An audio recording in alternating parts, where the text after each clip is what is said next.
ఒక అరణ్యంలో ఆకలితో ఉన్న పులి ఆహారం కోసం వెతుకుతోంది. అది నది దగ్గర నీళ్లు తాగుతున్న ఒక చిన్న జింకను చూసింది. ఈ జింక నాకు సరైన ఆహారం అని పులి అనుకుంది. జింక పులి తన దగ్గరికి వస్తున్నట్టు గమనించింది. కాని పారిపోవడానికి బదులుగా అది ప్రశాంతంగా నవ్వుతూ చెప్పింది, ఓ పులి, నేను మీకోసం ఎదురుచూస్తున్నాను. అరణ్యరాజైన సింహం మీకోసం ఓ గొప్ప విందును సిద్ధం చేసింది. పులికి ఆశ్చర్యమేసింది. ఏమన్నావు? అని అడిగింది. జింక తెలివిగా, సింహం మీకోసం ఒక పెద్ద గేదెను పట్టుకుంది.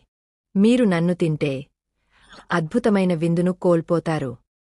ఆకలితో ఉన్న పులి కొంతసేపు ఆలోచించింది. ఆ గేదె ఎక్కడ ఉంది? అని అడిగింది. జింక ఒక లోతైన గుహను చూపిస్తూ, అది ఆ గుహలో ఉంది.